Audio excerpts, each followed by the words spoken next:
Hello everyone, welcome back to Being Technical. हम बात कर रहे हैं जावास्क्रिप्ट में ES6 फीचर की। हम बात कर रहे हैं रेस्ट पैरामीटर या रेस्ट ऑपरेटर भी कह सकते हैं आप, उसकी बात कर रहे हैं।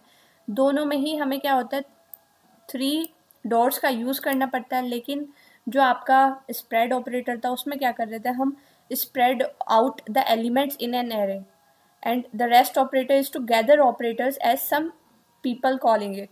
तो इसमें क्या होता है कि आप उसमें क्या स्प्रेड कर रहे थे हम, और उसमें एरे को कॉपी कर रहे थे, कॉन्कैटिनेट कर रहे थे बहुत सारे वेरिएबल्स को ऑफ एन एरे। इसमें क्या कर रहे हैं कि हम मल्टीपल जो भी पैरामीटर्स हैं उनको गैदर कर रहे हैं सिर्फ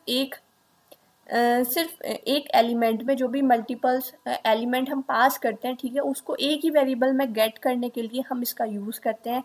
सपोज देखो यहाँ पर एक फंक्शन बना हुआ है जिसमें हम क्या कर रहे हैं, एक लूप लगाकर सम कर रहे हैं, ठीक है, जितने भी इनपुट्स आएंगे उनका सम कर रहे हैं। अब हम क्या पास कर रहे हैं, हमने फंक्शन को तो कॉल किया, ठीक है, फंक्शन कॉल किया, लेकिन हमने 2 पैरामीटर्स को पास किया, लेकिन हमारे पास यहाँ पर वेरिएबल एक ही है। तो अगर हम रेस्ट ऑपरेटर का यूज़ करते हैं तो इसमें इसको रेस्ट पैरामीटर भी कह सकते हैं। तो रेस्ट ऑपरेटर का यूज़ करके ये क्या डिफाइन कर रहा है, ये क्या क्या कहते हैं, ये इससे हम क्या समझ सकते हैं, इससे हम ये समझ सकते हैं कि यहाँ पर आप इस इनपुट के अंदर क्या है कि जितने भी नंबर ऑफ पैरामीटर्स आप इसमें दे सकते हैं, ये एक्सेप्ट कर लेगा, ये वर्क करेगा एज एन एरे। तो अब हम क्या कर रहे हैं कि इस इनपुट को क्या कर रहे हैं, इटरेट कर रहे हैं अपने एरे में और उसको सम कर रहे हैं। तो अगर ये सक्सेसफुल ना हो तो इसका आंसर जो है कुछ नहीं आना चाहिए, नल आना चाहिए।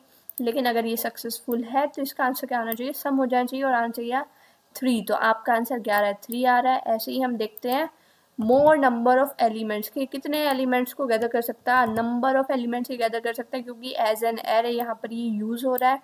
तो आप चाहे कितने भी नंबर ऑफ पैरामीटर्स यहाँ से पास करें, सबका सम करके दे देगा। अब 1 2 3 4 5 6 7 अब इसका सम करेंगे तो ये क्या करेगा, वन बाय वन सारे एलिमेंट्स इसमें चले जाएंगे और ये एज एन एरे ट्रीट होगा, ठीक है। तो अब रन करते हैं तो देखिए पैरामीटर, इसका जो रिजल्ट है वो बदल गया है। इन सब का सम 1 2 3 4 5 6 7 का सम 28 इसने यहाँ पे दे दिया है। तो this is called the rest operator. Thank you, thanks for